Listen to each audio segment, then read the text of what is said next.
नमस्कार, मैं वैष्णवी शुक्ला। आप देख रहे हैं एक्टिव भारत न्यूज। प्रत्याशी के विरोध का क्रम जारी, हैरत में मदन मुरारी। राजनीतिक महारथियों की कार्यकुशलता के आगे भाजपा केंद्रीय नेतृत्व ने 78 भदोही लोकसभा सीट से मझुआ मिर्जापुर के विधायक डॉक्टर विनोद बिंद को प्रत्याशी घोषित करते ही चट्टी चौराहे से लेकर ग्रामीण क्षेत्रों तक विरोध का क्रम क्यों शुरू हो गया है, समझ से परे है। बावजूद इसके जन जन तक अपनी पैठ गहरी कर चुके पूर्व दर्जा प्राप्त मंत्री रहे मदन लाल बिंद के द्वारा केंद्रीय नेतृत्व के निर्णयों को सर्वोपरि बताते हुए दंभ भरा जा रहा है कि केंद्र में सरकार बनेगी ही 400 प्लस का सपना साकार होते देर नहीं लगेगा। मदन लाल को भी इस बात को लेकर खुन्नस रही कि लगभग 43 वर्ष बीतने पर भी जमीनी नेताओं को मौका देने के बजाय अंतर जनपदीय मंडलीय चेहरों को तवज्जो पलक झपकते ही ऐसे मिल जाता है कि जैसे भदोही में कोई ऐसा चेहरा कर्मठ जुझारू नहीं है जो इस योग्य साबित हो सके। पूर्व दर्जा प्राप्त मंत्री समाजसेवी मदन लाल बिंद आज एबीएन न्यूज के सवालों का जवाब कुछ यूं दिया है जिसको देख और सुनकर पुरानी यादें जग जाहिर हो सकती हैं।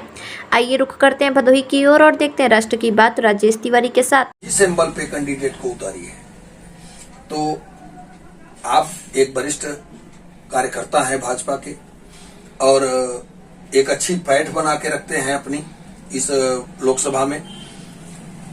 जिस तरह से अभी जो किया गया इसकी पीड़ा तो है, लेकिन आगे आपकी रणनीति अब क्या होगी, किस तरह के कदम उठाएंगे आप? देखिए, मैं भारतीय जनता पार्टी का सिपाही हूं, भारतीय जनता पार्टी कार्यकर्ता हूं। मुझे उम्मीदवारी नहीं मिली इसका तो मुझे बहुत ही मलाल है, बहुत ही तकलीफ है। मैं जब सुना तो मुझे रुलाई आई और बहुत तकलीफ हुआ कि मैं अनवरत 5 वर्ष तक मेहनत किया और ओबीसी समाज को भारतीय जनता पार्टी से जोड़ने का काम किया। पीड़ा तो मुझे बहुत है, लेकिन अब शीर्ष नेतृत्व का मानना है उन्होंने जो है भारतीय जनता पार्टी से पुनः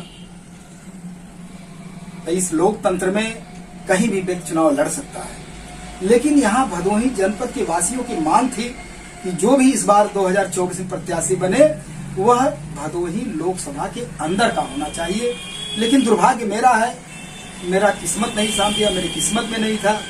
इस बार भी बाहरी प्रत्याशी आए हैं, लेकिन मैं भारतीय जनता पार्टी का सिपाही हूं, कार्यकर्ता हूं और रग रग में भारतीय जनता पार्टी भरा हुआ है।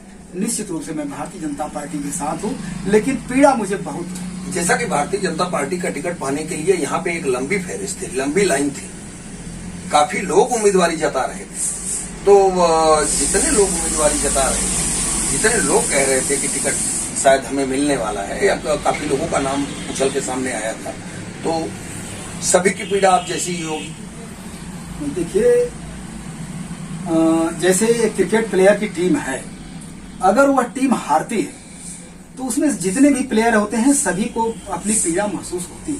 उसी तरह भारतीय जनता पार्टी में जितने भी कार्यकर्ता थे, पदाधिकारी थे या नहीं पदाधिकारी थे, लड़ने के शौकीन थे, तो सभी लोगों को पीड़ा वाजिब में होनी चाहिए। जैसे मुझे है वैसे सभी लोगों को पीड़ा है। जैसा कि ये माना जाए कि जितनी लंबी लाइन थी उसमें से किसी को भी अगर टिकट दिया गया होता तो सारी टीम खुश रहती। तो जाहिर सी बात है, भारतीय जनता पार्टी जो कार्यकर्ता है, जो जिले का है, जो सब सेक्टर अध्यक्ष को पहचानता है, मंडल पदाधिकारी को पहचानता है, जिलेवाड़ी को पहचानता है, काशी क्षेत्र को पहचानता है, तो निश्चित रूप से खुशी की लहर तो होनी ही चाहिए। मतलब शीर्ष नेतृत्व ने जो फैसला लिया, इससे जितनी टीम लाइन में थी सारी टीम को नाराजगी व्यक्त हुई है। अब भाई ये तो उनकी मर्जी है, ये जो जितने भी दावेदार थे अब उनकी पीड़ा उनसे पूछिए, मैं अपनी पीड़ा करो। भाई मुझे जरूर पीड़ा है, भाई मैंने मेहनत किया है, काम किया है और मुझे तो पीड़ा ही है। चुनाव का समीकरण, चुनाव का आगे का समीकरण आपको क्या नजर आ रहा है? जिस तरह से नाराजगी देखी जा रही है, जिस तरह से यहाँ का समीकरण बदल गया है एक ही दिन में, टिकट मिलते ही यहाँ का समीकरण जिस तरह से चेंज नजर आ रहा है, लोगों की भाषा बदल गई है,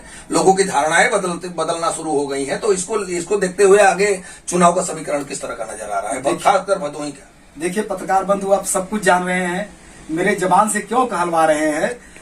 मैं तो भारतीय जनता पार्टी सिपाही हूं और मैं भारतीय जनता पार्टी सिपाही में भारतीय जनता पार्टी के साथ हूं। जहां पार्टी मुझे दायित्व देगी, जहां लगाएगी, मैं वहां काम करूंगा। लेकिन को 400 के पार भारतीय जनता पार्टी जीतेगी, निश्चित रूप से हैट्रिक बनेगी भारतीय जनता पार्टी की सरकार और आदरणीय प्रधानमंत्री नरेंद्र मोदी जी तीसरी बार देश के यशस्वी प्रधानमंत्री बनने जा रहे हैं। इसमें कोई दो राय नहीं है।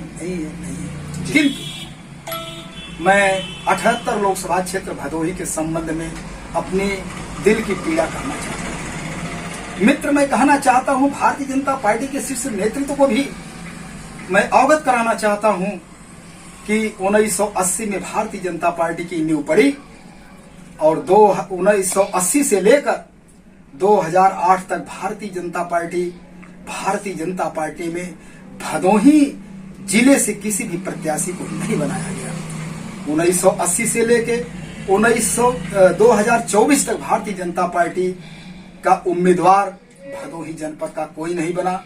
अफसोस इस बात की है, क्या 78 लोकसभा क्षेत्र भदोही, चाहे भदोही विधानसभा हो, चाहे औराई विधानसभा हो, चाहे ज्ञानपुर विधानसभा हो, चाहे हंडिया विधानसभा हो, चाहे प्रतापपुर विधानसभा हो, क्या इन 5 विधानसभाओं में, जैसा कि हमारा भारतीय जनता पार्टी का नारा है, सर्व समाज सबका विकास, सबका विश्वास और सबका विश्वास सबका विकास होना चाहिए। मैं कहना चाहता हूं, क्या इस लोकसभा में बिंद समाज का नेता नहीं है, यादव समाज का नेता नहीं है, ब्राह्मण समाज का नेता नहीं है, क्षत्रिय समाज का नेता नहीं है? क्यों नहीं उम्मीदवारी भारतीय जनता पार्टी इस लोकसभा को देती है? मैं जब से जानता हूं। क्या कहना चाहते हैं, इन सब बातों को लेकर के आज हम आपके समक्ष मदन बिंद जी से मुलाकात कर रहे हैं और आइए जानते हैं किस तरह की पीड़ा है भारतीय जनता पार्टी के नेता समाजसेवी मदन बिंद के मन में।